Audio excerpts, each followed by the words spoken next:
Y si te dijera que no es lo que te pasa lo que define tu vida, sino lo que crees que va a pasar después. Incómodo, ¿no? Porque entonces ya no puedes culpar solo a lo externo. Ahora entramos nosotros, nuestra forma de interpretar, nuestra forma de anticipar, nuestra forma de reaccionar. Y quédate hasta el final porque vas a entender algo que cambia completamente el juego. Como una creencia no solo vive en nuestra mente, sino que refuerza a sí mismo a través de lo que esperamos que ocurra. Y cómo ese mecanismo está organizando nuestro comportamiento ahora mismo, sin que nos demos cuenta. Y sí, probablemente ya nos está afectando. Porque dime algo, ¿cuántas veces dejaste de hacer algo no porque fuera imposible, sino porque ya sabías cómo iba a terminar? ¿Te suena? Claro que sí, todos hemos pasado por eso y desde ahí viene el patrón de consecuencia, que no es más que esto. Tu mente forma una creencia, proyecta esa creencia y ese resultado refuerza nuestra decisión y actúa frente a ello. Así de simple y así de peligroso porque no estás reaccionando solamente a la realidad, estás reaccionando a una predicción. Y lo más heavy de todo esto es que muchas veces ni siquiera somos conscientes de ello, pero igual nos dirige nuestra vida en piloto automático. Ahora te voy a mostrar cómo organizar esto en tu propia vida, cómo bajarlo a la tierra, porque si esto no se vuelve práctico, se queda en teoría bonita y tú no estás aquí para eso. Estamos aquí para entender cómo funcionamos. Así que mira esto, sigue estos pasos porque lo que viene ahora es clave. Las cuestiones de las creencias relacionadas con el cambio. 5 filtros, 5 preguntas internas que están decidiendo en silencio si avanzamos o nos quedamos exactamente en el mismo lugar o donde estamos. Primero, lo deseable del resultado. ¿Realmente quieres eso? ¿O solo suena bien decirlo? Porque hay una diferencia brutal entre me gustaría y esto me importa de verdad. Entonces, detente un segundo y pregúntate, ¿esto que quiero lo deseo de verdad o solo creo que debería tenerlo? Segundo, la creencia de posibilidad. ¿Crees que es posible lograrlo? Porque puedes querer algo con todo tu corazón.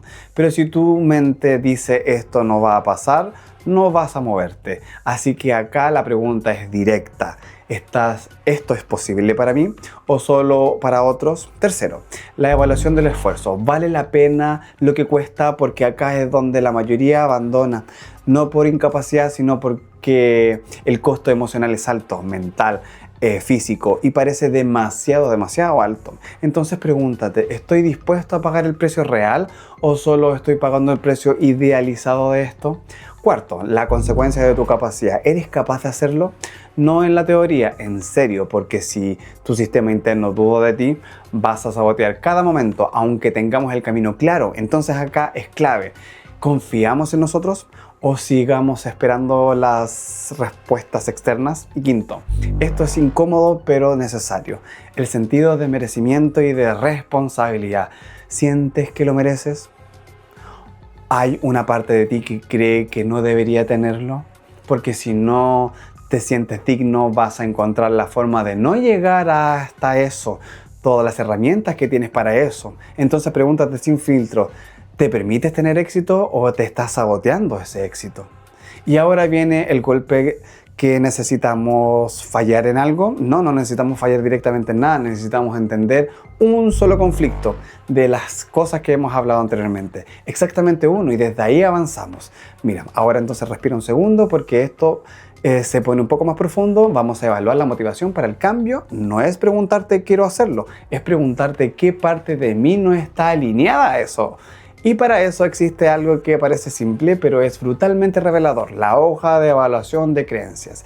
Y evalúalo poniéndole punto del 1 al 5 y sé brutalmente honesto en esto porque desde esta forma vamos a poder interpretar lo que necesitamos. El objetivo es deseable, vale la pena, es posible avanzarlo, lo que hay que hacer es apropiado y ecológico para mi sistema de vida, tengo las capacidades necesarias para ello.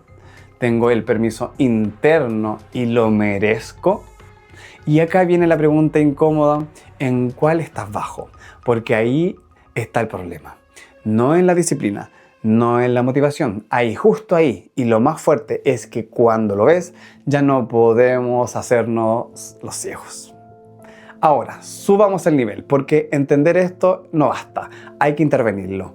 Y acá entra una de las herramientas más potentes y es subestimada muchas veces por las personas, el marco como si. Mira, pon atención porque te lo voy a explicar, porque esto es práctico y empieza a actuar como si ya fueras esa persona, como si ya tuvieras esas capacidades, como si ya fueras coherente con eso que dices querer.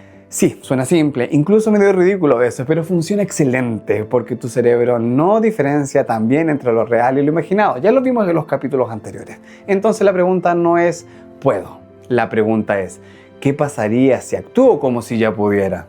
Imagínate esto, no cambias la realidad directamente, cambias la forma en que te comportas dentro de esa realidad y eso empieza a generar evidencia y esa evidencia empieza a debilitar la creencia antigua.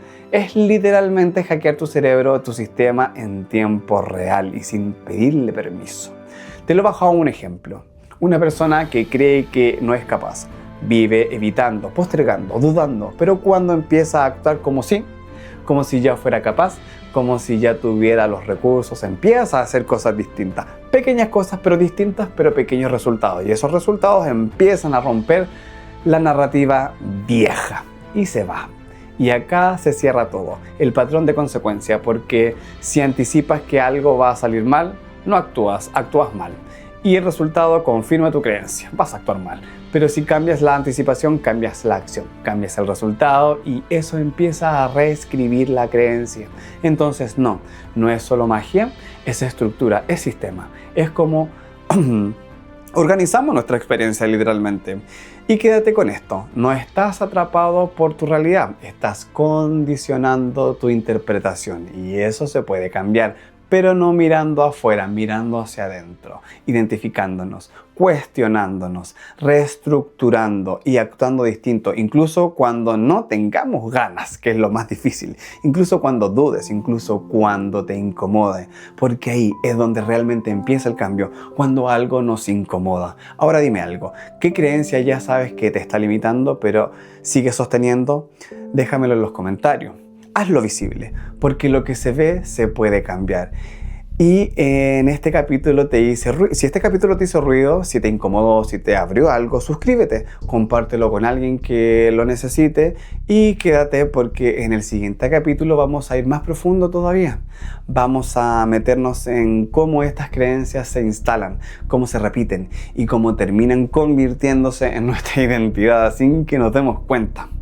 Porque ese es el foco realmente, cuando actuamos en piloto automático, eso ya es parte de nuestra identidad y por eso de repente nos damos cuenta de que hacemos algo, lo repetimos y lo repetimos y lo repetimos y no nos damos cuenta de lo que está ocurriendo y qué está pasando y por qué me está pasando a mí.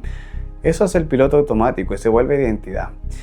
Y eso es lo más difícil de cambiar porque hay que hacerlo consciente para observarlo. Es como ver una serie de Netflix 1000 veces, ya te sabes la película completa, la serie, los diálogos y todo lo demás, entonces puedes observar, uy, esto lo dijo en tal momento, esto lo dijo en tal posición, esto lo dijo con este tono, entonces tú ya observas la escena completa, entonces puedes modificar la realidad de la escena porque puedes hacer nuevos patrones de comportamiento. Eso es lo que tenemos que hacer nosotros para observar justamente lo que nos ocurre internamente, observar nuestra película, nuestra vida. Nos vemos en el próximo capítulo. Que estén muy bien.